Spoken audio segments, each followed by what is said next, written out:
1 ಸಮುವೇಲನು ಅಧ್ಯಾಯ 19.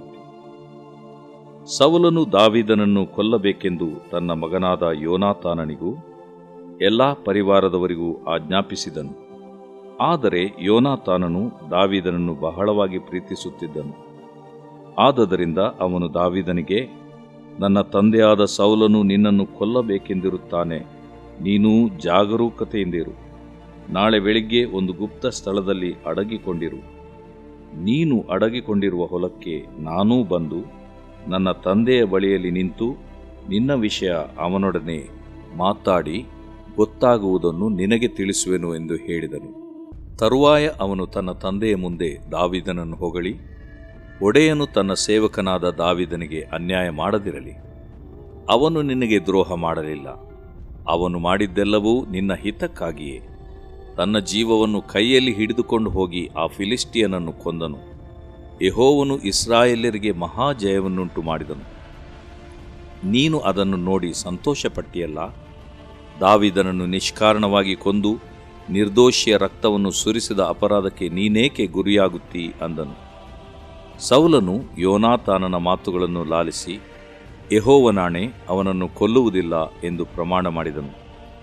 ಆಗ ಯೋನಾತಾನನು ದಾವೀದನನ್ನು ಕರೆದು ಅವನಿಗೆ ಈ ಮಾತುಗಳನ್ನು ತಿಳಿಸಿ ಸೌಲನ ಬಳಿಗೆ ಕರೆತಂದನು. ದಾವೀದನು ಮುಂಚಿನಂತೆ ಸೌಲನ ಸನ್ನಿಧಿಯಲ್ಲಿ ಇರುವವನಾದನು.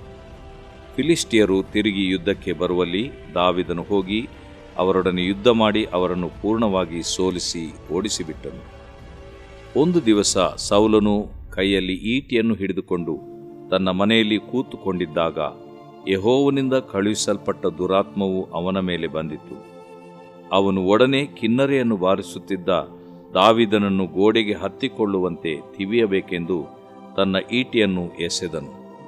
ಆದರೆ ದಾವೀದನು ಪಕ್ಕನೆ ಸೌಲನೆದುರಿನಿಂದ ಸರಿದುಕೊಂಡ ಕಾರಣ ಅದು ಗೋಡೆಯೊಳಗೆ ನಾಟಿತು. ದಾವೀದನು ಆ ರಾತ್ರಿಯಲ್ಲೇ ತಪ್ಪಿಸಿಕೊಂಡು ಓಡಿಹೋದನು.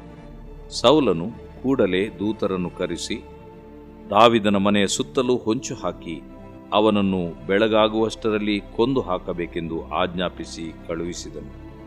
ಮೀಕಲಳು ತನ್ನ ಗಂಡನಾದ ದಾವೀದನಿಗೆ, ನೀನು ಈ ರಾತ್ರಿಯೇ ತಪ್ಪಿಸಿಕೊಳ್ಳದಿದ್ದರೆ ನಾಳೆ ಬೆಳಿಗ್ಗೆ ಹತನಾಗುವಿ ಎಂದು ಹೇಳಿ ಅವನನ್ನು ಕಿಟಿಕಿಯಿಂದ ಕೆಳಕ್ಕಿಳಿಸಲು ಅವನು ಓಡಿ ಹೋಗಿ ತಪ್ಪಿಸಿಕೊಂಡನು.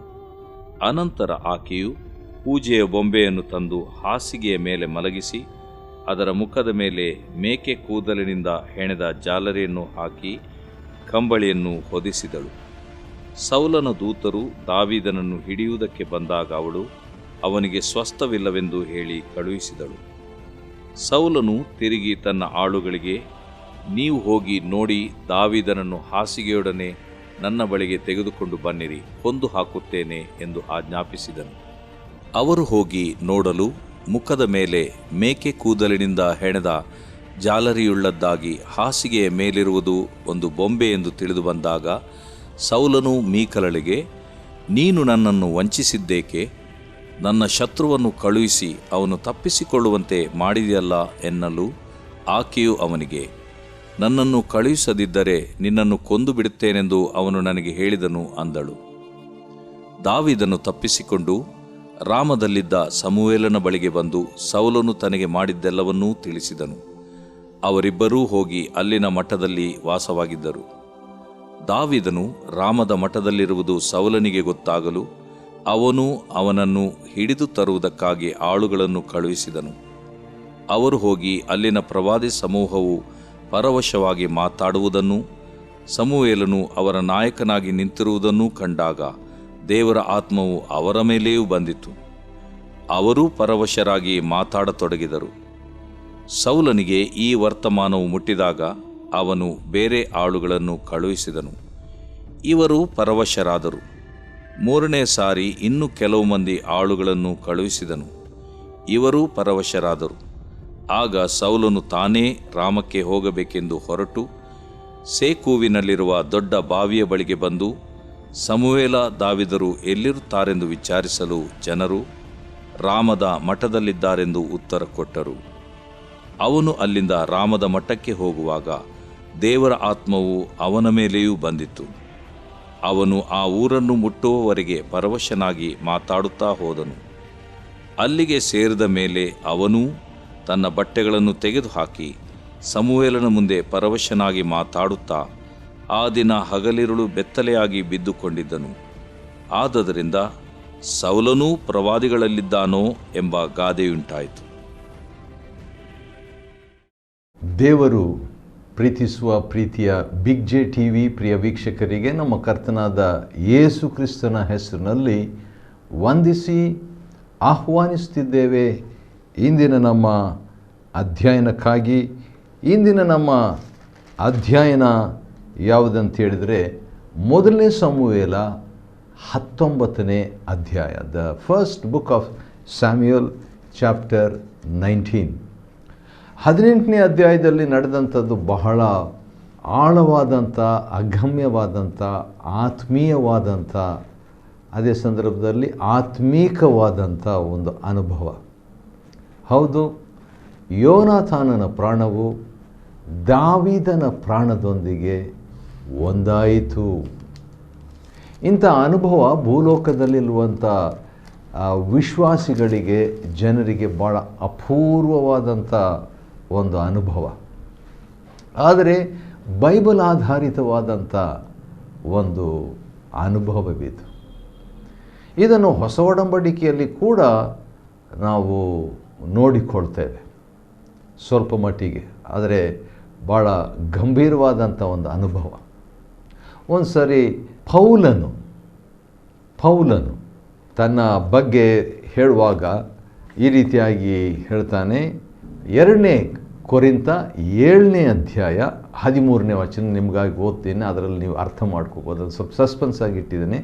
2 Corinthians ಚಾಪ್ಟರ್ 7 verse 13 ಪೌಲನು ಹೇಳುವಂಥ ಮಾತು ಏನಂತ ಹೇಳಿದರೆ, ನಮ್ಮ ಮನಸ್ಸಿಗೆ ಆದರಣೆ ಉಂಟಾಯಿತು, ತೀತನ ಮನಸ್ಸಿಗೆ ನಿಮ್ಮೆಲ್ಲರಿಂದ ಉಪಶಮನವಾಯಿತು, ನಾವು ಅವನ ಸಂತೋಷವನ್ನು ನೋಡಿ ಮತ್ತೂ ಹೆಚ್ಚಾಗಿ ಸಂತೋಷ ಪಟ್ಟೆವು ಎಂಬುದಾಗಿ ಪೌಲನು ತೀತನ ಬಗ್ಗೆ ಒಂದು ಮಾತನ್ನು ಹೇಳ್ತಾನೆ.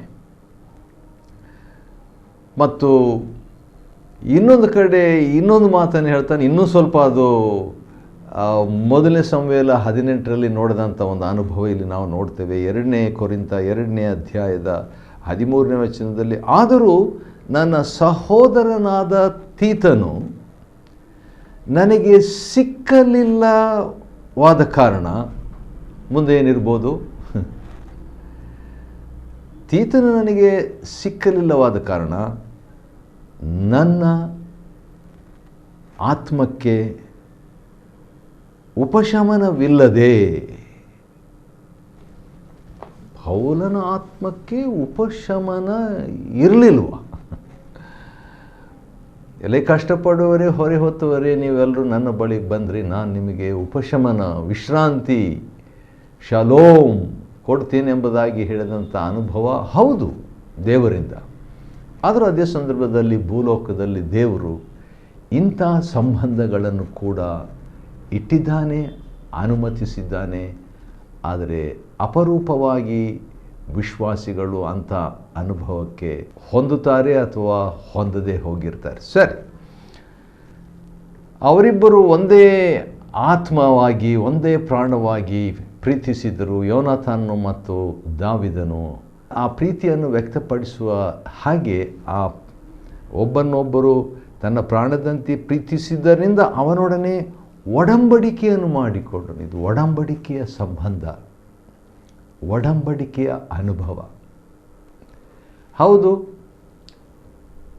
ಪರಸ್ಪರ ವಿಶ್ವಾಸಿಗಳು ಒಬ್ಬರೊಂದಿಗೆ ಒಬ್ಬರು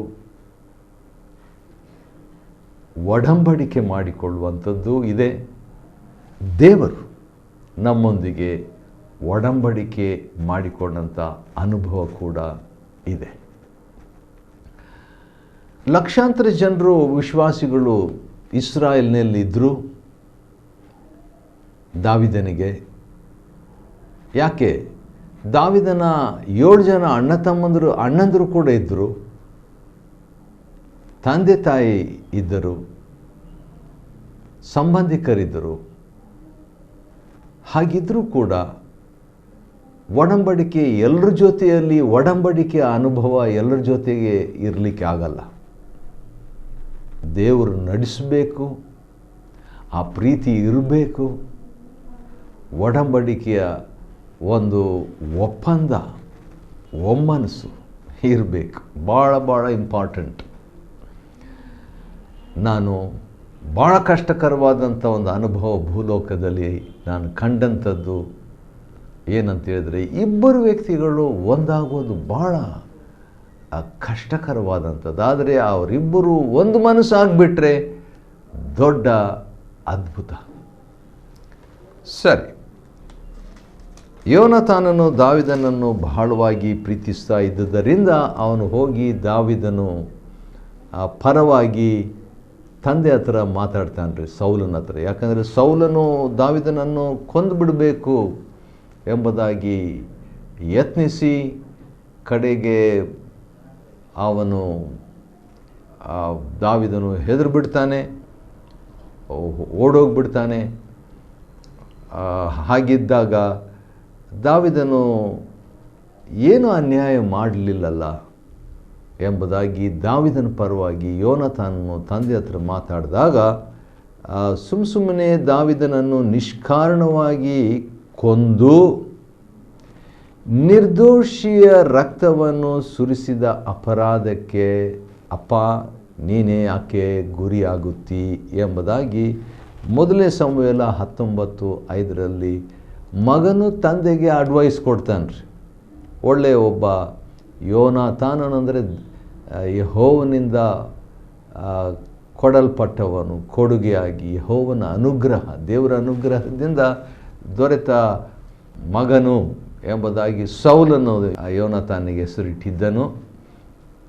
ಬಹುಶಃ ತಂದೆ ತಾಯಿಗಳಂಥ ಹೆಸರು, ಒಳ್ಳೆಯ ಹೆಸರು ಯೋನಾತಾನಿಗೆ ಹೆಸರಿಟ್ಟಿದ್ದರು. ಆದ ಕಾರಣ ಇವತ್ತು ತಂದೆಗೆ ಒಂದು ಸಮಾಲೋಚನೆಯನ್ನು ಕೊಟ್ಟಾಗ ಆಶ್ಚರ್ಯ ಏನಂದರೆ 6ನೇ ವಚನ ಮೊದಲ ಸಮುವೇಲ 19:6 ಸೌಲನು ಯೋನಾತಾನನ ಮಾತುಗಳನ್ನು ಲಾಲಿಸಿ. ವಾವ್! ತಂದೆ ಮಗನ ಮಾತಿಗೆ ಮಹತ್ವ ಕೊಡ್ತಾನೆ, ಒಳಗಾಗ್ತಾನೆ.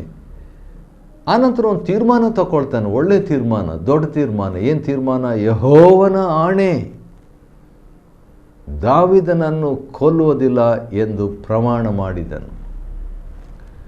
ಆದರೂ ಕೂಡ ಏನಾಯಿತು? ಆನಂತರ ನಾವು ನೋಡಲಿಕ್ಕಿದ್ದೇವೆ. ಸರಿ, ಅದನ್ನು ಆನಂತರ ನೋಡೋಣ. ಅದಕ್ಕಿಂತ ಮುಂಚಿತವಾಗಿ ಒಂದು ಮಾತು ಹೇಳಬೇಕಾದೇನೆಂದರೆ, ಆ ರೀತಿಯಾಗಿ ಅವನು ಪ್ರಮಾಣ ಮಾಡಿ ಹೇಳಿದಂಥ ಮಾತನ್ನು ಯೋನಾತಾನ್ ದಾವೀದನಿಗೆ ತಿಳಿಸಿದಾಗ ದಾವೀದನು ಮತ್ತೊಂದು ಆವೃತ್ತಿ ಸೌಲನ ಸನ್ನಿಧಾನದಲ್ಲಿ ಇರುವಂಥವನಾಗ್ತಾನೆ. ಮೊದಲು ಇದ್ದು ಓಡೋಗ್ಬಿಡ್ತಾನೆ, ಯಾಕಂದರೆ ದಾವೀದನನ್ನು ಕೊಲ್ಲಬೇಕೆಂಬಂಥ ಮನಸ್ಸು ಸೌಲನಿಗಿದ್ದರಿಂದ. ಈಗ ಮತ್ತೆ ಹಿಂದಿರುಗಿ ಬರ್ತಾನೆ.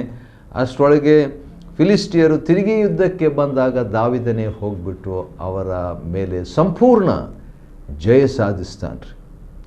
ಒಂದು ದಿನ ಏನಾಯ್ತು ಅಂತ ಹೇಳಿದ್ರೆ, ಸೌಲನ ಕೈಯಲ್ಲಿ ಈಟಿಯನ್ನು ಹಿಡಿದುಕೊಂಡು ತನ್ನ ಮನೆಯಲ್ಲಿ ಕೂತ್ಕೊಂಡಿದ್ದಾಗ, ಆ ಟೈಮ್ನಲ್ಲೇನಾ ಸರಿ, ದಾವೀದನು ಕಿನ್ನರಿಯನ್ನು ಬಾರಿಸ್ತಾ ಇದ್ದಾಗ ದಾವೀದನನ್ನು ಗೋಡೆಗೆ ಹತ್ತಿಕೊಳ್ಳುವಂತೆ ತಿವಿಯಬೇಕೆಂದು ಈಟಿಯನ್ನು ಸೌಲನು ಎಸೀತಾನೆ. ಸ್ವಲ್ಪ ವಯಸ್ಸಾಗಿತ್ತು, ಆದರೂ ಕೂಡ ಅವನು ಕೂಡ ಫೈಟರ್, ಅವನು ಯುದ್ಧಶೂರನು ಸೌಲನು.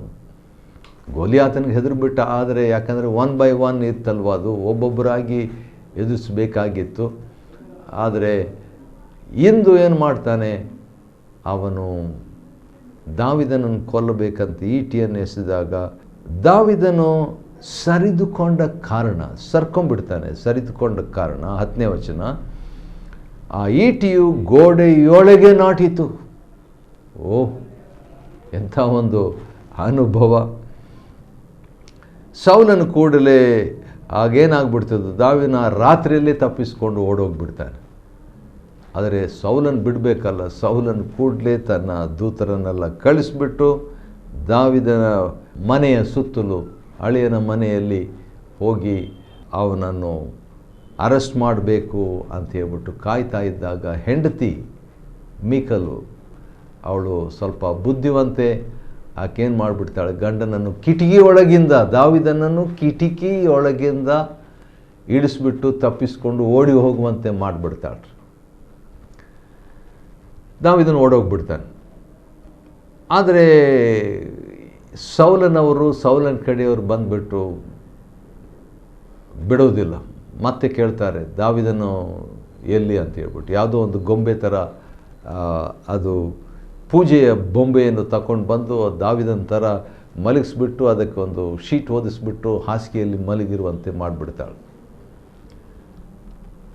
ದಾವಿದನನ್ನು ರಾಜ ಕರೀತಿದ್ದಾನೆ. ಸೌಲನು ದೂತರು ಬಂದು ದಾವಿದನನ್ನು ಹಿಡಿಯಕ್ಕೆ ಬಂದಾಗ, ಇಲ್ಲ ಅವನಿಗೆ ಸ್ವಸ್ಥವಿಲ್ಲ ಅಂತ ಹೆಂಡತಿ ಹೇಳಿಬಿಡ್ತಾಳೆ ಮೀಕಲ್. ಸೌಲನ್ ತಿರುಗಿ ಹೇಳ್ತಾನೆ, ಇಲ್ಲ ಅವನ ಮಂಚ ಹಾಸಿಗೆಯೊಡನೆ ಅವನ ತಗೊಂಡು ಬಂದುಬಿಡ್ರಿ, ಮಲಗಿಬಿಟ್ಟಿದ್ದಾನೆ ಅಂತ ಹೋಗಿ ರಿಪೋರ್ಟ್ ಮಾಡಿದಾಗ ಹಾಗೆ ಹೊತ್ಕೊಂಡು ಬನ್ನಿರಿ ಅಂತ ಹೇಳ್ಬಿಟ್ಟು ಹೋಗಿ ನೋಡಿದರೆ ಅದು ಬೊಂಬೆ. ಯಾಕಂದ್ರೆ ದಾವಿದ ಯಾವಾಗೋ ಓಡೋಗ್ಬಿಟ್ಟಿದ್ದಾನೆ. ಮಗಳಿಗೆ ಎಚ್ಚರಿಕೆಯನ್ನು ಕೊಡ್ತಾನೆ, ಯಾಕೆ ಈ ರೀತಿಯಾಗಿ ನಾನು ವಂಚಿಸಿದೆ ಅಂತ ಹೇಳ್ಬಿಟ್ಟು ಸೌಲನ್ನು ಕೇಳಿದಾಗ ಮಗಳು ಒಂದು ಸುಳ್ಳು ಹೇಳಿಬಿಡ್ತಾಳೆ. ಏನಂತ ಹೇಳ್ತಾಳೆ, ನನ್ನನ್ನು ಕಳಿಸ್ದಿದ್ರೆ ನಿನ್ನ ಕೊಂದುಬಿಡ್ತೀನಂತ ದಾವಿದ ಹೇಳ್ದ, ಅದಕ್ಕೆ ನಾನು ಕಳಿಸ್ಬಿಟ್ಟೆ ಎಂಬುದಾಗಿ ಅಡ್ಜಸ್ಟ್ ಮಾಡ್ತಾಳೆ. ದಾವಿದನ್ನು ತಪ್ಪಿಸಿಕೊಂಡು ಎಲ್ಲಿ ಹೋಗ್ತಾನಂತ ಹೇಳಿ ಗ್ರಹಿಸ್ರಿ. ಎಲ್ಲಿ ಹೋಗಬೇಕು? ಮನೆ ಇದೆ, ದೈಹಿಕವಾಗಿ ಅರಮನೆ ಇದೆ, ಹೆಂಡತಿ ಇದ್ದಾಳೆ, ಸಂಬಂಧಿಕರಿದ್ದಾರೆ. ಆದರೆ ಒಬ್ಬ ಭಕ್ತಿವಂತನು, ಲೋಕದಲ್ಲೇ ಭಕ್ತಿವಂತನು ಒಬ್ಬನಿರ್ತಾನೆ.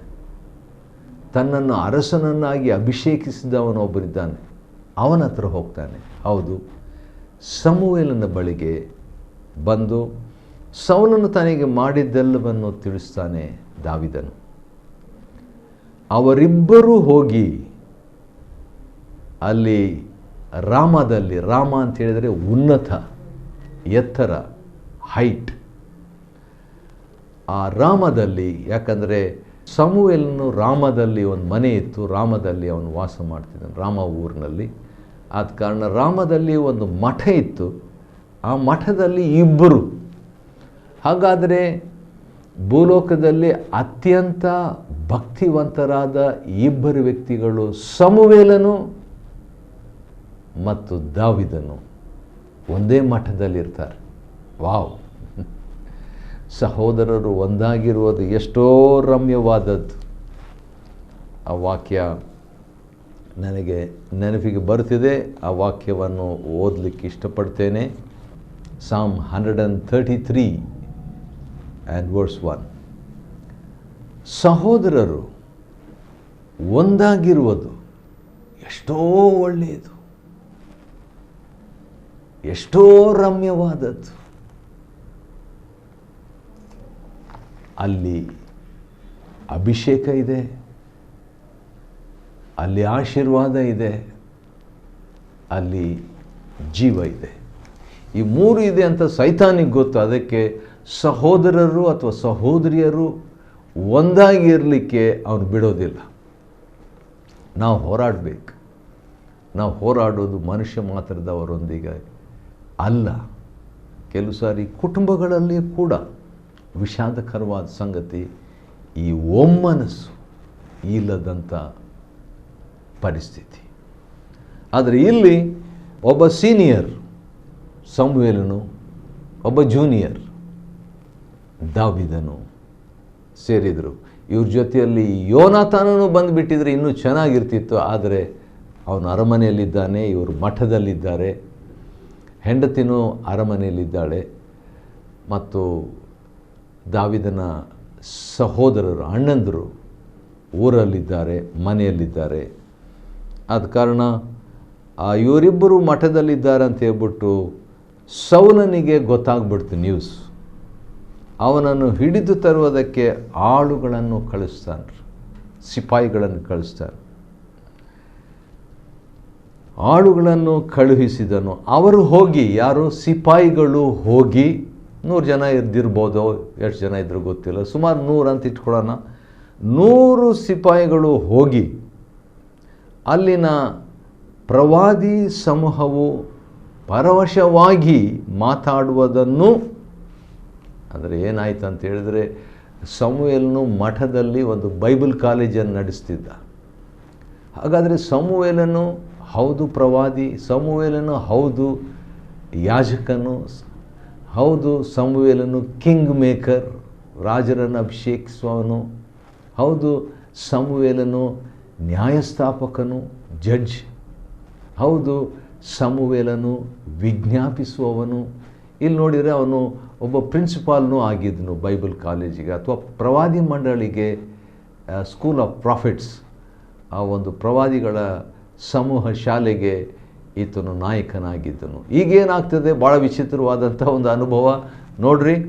ಮಠದಲ್ಲಿ ಸಮುವೇಲನು, ದಾವಿದನು, ಪ್ರವಾದಿ ಸಮೂಹವು ಇದ್ದಾಗ ಏನಾಯಿತು, ದೊಡ್ಡ ಒಂದು ರಿವೈವಲ್ ಆಗಿ ಪವಿತ್ರಾತ್ಮನ ಅಭಿಷೇಕದಿಂದ ಅವರು ಮಾತನಾಡುವುದನ್ನು ಮತ್ತು ಸಮುವೇಲನು ಅವರ ನಾಯಕನಾಗಿ ಪ್ರಿನ್ಸಿಪಲ್ ಆಗಿ ನಿಂತಿರುವುದನ್ನು ಕಂಡಾಗ, ಸುಮಾರು 100 ಸಿಪಾಯಿಗಳಿದ್ದಿರ್ಬೋದು ಅಥವಾ ಹೆಚ್ಚೇ ಇರ್ಬೋದು, ಸೌಲನ ಸೈನಿಕರು ಅಲ್ಲಿ ಸಮುವೇಲ ನಿಂತಿರುವುದನ್ನು ಕಂಡಾಗ, ಮೊದಲನೇ ಸಮುವೇಲ 19-20 ನೆನಪಿಟ್ಕೊಳ್ಳೋದು ಈಸಿಯ, 19 ಆದಮೇಲೆ 20 ಏನಾಯಿತು, ಸಮುವೇಲನು ಅವರ ನಾಯಕನಾಗಿ ನಿಂತಿರುವುದನ್ನು ಕಂಡಾಗ ದೇವರ ಆತ್ಮವು ಅವರ ಮೇಲೆಯೂ ಬಂದ್ಬಿಡ್ತು. ಬಹಳ ಆಶ್ಚರ್ಯ. ದೇವರ ಆತ್ಮ ಸಿಪಾಯಿಗಳ ಮೇಲೆ ಕೂಡ ಬಂದ್ಬಿಡ್ತು. ಸೌಲನ ದೂತರು ಅರೆಸ್ಟ್ ಮಾಡಬೇಕು ಅಂತ ಕೋಪದಿಂದ, ಬಹುಶಃ ರೋಷದಿಂದ ಅವ್ರು ಬಂದಾಗ ಅವ್ರ ಮೇಲೆ ಕೂಡ ದೇವರ ಆತ್ಮ ಬಂತು. ಅವರು ಪರವಶವಾಗಿ ಆ ಪ್ರವಾದಿಸ ಅಥವಾ ಮಾತನಾಡಲಿಕ್ಕೆ ತೊಡಗಿದರು. ಆದ ಕಾರಣ ಸೌಲನಿಗೆ ಒಂದು ವರ್ತಮಾನ ಸಿಕ್ಕಿದಾಗ ಅವನೇನು ಮಾಡ್ತಾನೆ, ಬೇರೆ ಸಿಪಾಯಿಗಳನ್ನು ಕಳಿಸ್ತಾನೆ, ಬೇರೆ ಜನರನ್ನು ಕಳಿಸ್ಕೊಡ್ತಾನೆ. ಕಳಿಸಿದಾಗ ಅವರು ಕೂಡ ಪರವಶರಾದರು. 3ನೇ ಸಾರಿ ಇನ್ನು ಕೆಲವ್ರನ್ನ ಸಿಪಾಯಿಗಳನ್ನು ಕಳಿಸ್ಕೊಡ್ತಾನೆ, ಅವರು ಕೂಡ ಪರವಶರಾದರು, ಅಂದರೆ ಆತ್ಮವಶವಾದರು, ದೇವರಾತ್ಮನ ಪ್ರೇರಿತರಾದರು. ಕಡೆಗೆ ಏನು ಮಾಡ್ತಾನೆ, ಸೌಲನ್ ನಾನೇ ಹೋಗ್ತೀನಿ ಅಂತ ಹೇಳ್ಬಿಟ್ಟು ಸೌಲನ್ ತಾನೇ ರಾಮಕ್ಕೆ ಬಂದಾಗ ಅಲ್ಲಿ ಏನಾಯಿತು, ಅಲ್ಲಿ ಸಮುವೇಲ, ದಾವಿದರು ಎಲ್ಲಿರ್ತಾರೆ ಅಂತ ಹೇಳ್ಬಿಟ್ಟು ವಿಚಾರಿಸಿದಾಗ, ಅಲ್ಲಿ ರಾಮದ ಮಠಕ್ಕೆ ಹೋಗುವಾಗ ದೇವರ ಆತ್ಮವು ಸೌಲನ ಮೇಲೆ ಬಂದಾಗ ಅವನು ಕೂಡ ಪರವಶವಾಗಿ ಮಾತನಾಡ್ತಾ ಪ್ರವಾದಿಸ್ತಾ ಹೋಗ್ತಾನೆ. ಮತ್ತು ಆಶ್ಚರ್ಯವಾದಂಥ ಒಂದು ಘಟನೆ ಆಗೋಗ್ತದೆ. ಮೊದಲನೇ ಸಮುವೇಲನ ಗ್ರಂಥ 19ನೇ ಅಧ್ಯಾಯವನ್ನು ಅಧ್ಯಯನ ಮಾಡಿಕೊಳ್ಳುವಂತೆ ದೇವರು ಕೊಟ್ಟ ಕೃಪೆಗಾಗಿ ಆತನಿಗೆ ಸ್ತೋತ್ರವಾಗಲಿ. ದೇವರು ನಿಮ್ಮನ್ನು ಆಶೀರ್ವದಿಸಲಿ.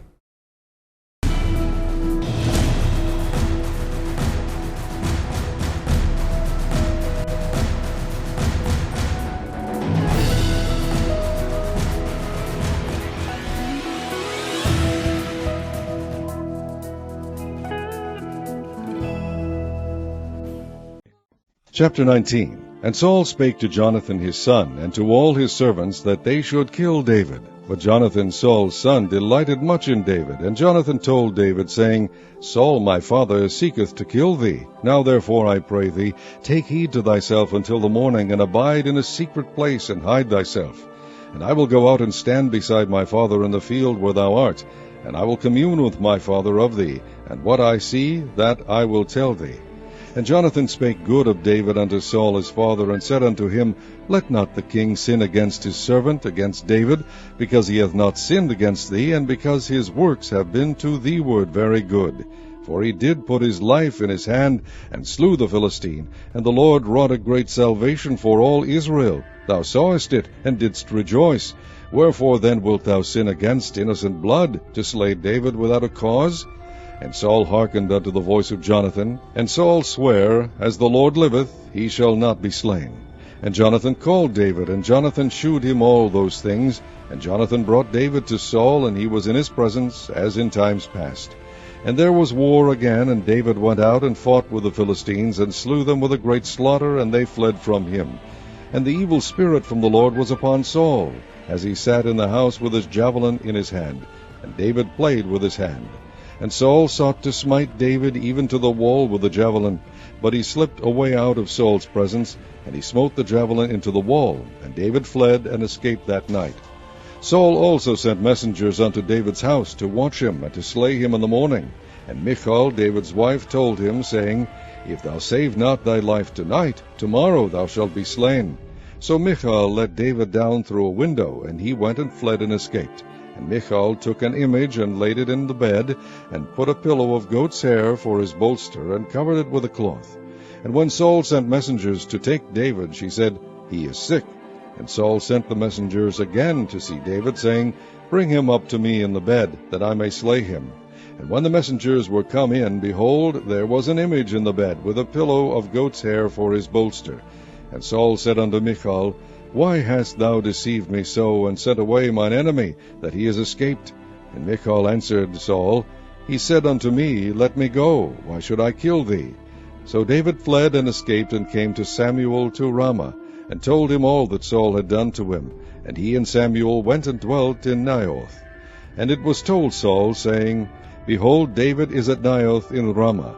And Saul sent messengers to take David, and when they saw the company of the prophets prophesying, and Samuel standing as appointed over them, the Spirit of God was upon the messengers of Saul, and they also prophesied.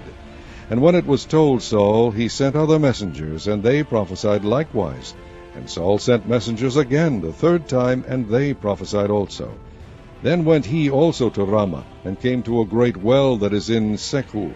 And he asked and said, Where are Samuel and David? And one said, Behold, they be at Naioth in Ramah. And he went thither to Naioth in Ramah, and the Spirit of God was upon him also. And he went on and prophesied until he came to Naioth in Ramah. And he stripped off his clothes also, and prophesied before Samuel in like manner, and lay down naked all that day and all that night. Wherefore they say, Is Saul also among the prophets?